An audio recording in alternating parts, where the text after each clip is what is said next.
I can speak to that a little. It's not that they're angry. They are packing up and moving to Katy.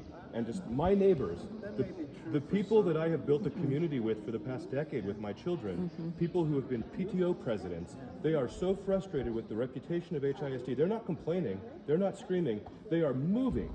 I mean, that is a major disruption to your child's life to say, we are so frustrated with HISD. I've had 5 children come through HISD, and I have been a cheerleader. Barbara Bush, I'm on the site committee for Westbriar and for Westside High School. And my community, we have been fighting for my whole time of raising my 5 children in HISD to convince people that we need neighborhood schools, that we should not have a situation where we have schools sitting right in the middle of our neighborhood and then no one from the neighborhood sends their kid to that school, and we bus underprivileged children in from 20 miles away on buses while these people drive to private schools. Right. All right, that increases traffic, it increases pollution. I agree with you. We should have neighborhood schools. And the reputational damage that has happened to our schools in the past 12 months has been terrible. Yeah. And I can't hold it back as a person that is an advocate for these schools, because they see their favorite teachers quitting. Because teachers that have been in here for 20 years have someone from the district come in and dress them down for the way they decorate their classroom. People who, and then when the favorite teachers leave, the teachers that the kids are counting on for their letters of recommendation, then the kids throw their hands up and then they start little, and they say, oh, this school is going down the tubes, and we. Is it going down the tubes?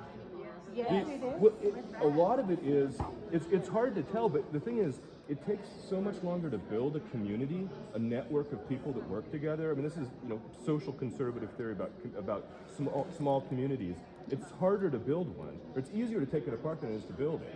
And so when the people who are like the long-term invested homeowners, when they decide to pack up and move to Katy, and then they sell their house to some private equity company that just rents it to people, those people aren't committed to the community anymore. And so when you have these shocks to the system, you fire the principal, you have the favorite teacher that's been there for 20 years that says, I can't put up with this anymore, the way I was treated by these district people this year, it's humiliating, and they quit.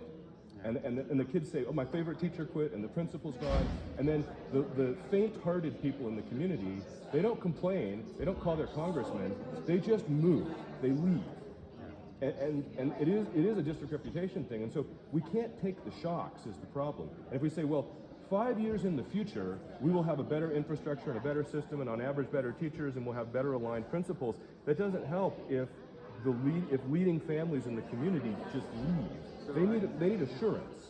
Like the teachers, the high-performing schools get some autonomy. The high-performing teachers need some autonomy. The principal needs the ability to say, like, I've got a certain number of teachers that are my beloved teachers who've been getting good results for years. I should have a way to shield those people from the scrutiny of the district that makes them feel disrespected. If a teacher's feeling disrespected, then they probably have some issues with the principal. So no, it's not. What they don't look. We have a longer discussion about what an effective teacher is and what is the relationship between a principal and a teacher when it comes to teacher eval, because the principal has way more control over the eval than the district or the ED. The principal does the spot observation, which is 40%, and the instructional part is 40% of a teacher's eval. That's all down to the principal. The achievement is the achievement. That has nothing to do with the district. It has everything to do with the scores. And then there's the action plan the principal does. And then we didn't do student surveys, which was one of the pieces. The domain 4 is a T-test rubric that the principal evaluates. So, look, we can have a longer discussion about this. We're going to disagree right now. The information I have is from my kids. They come home and they tell me. Well, my teacher says... I've been doing this a long time, and you can look at any organization. When you come in and you have no rigorous evaluation system and you start one, there's a lot of fear if there's not a lot of support, and there's a lot of confusion, just like it seems like there's a lot of confusion here, which means that the principal has not been making sense for you. Oh. But most of the value, well, we disagree. I would like a question. Thank you guys. Okay.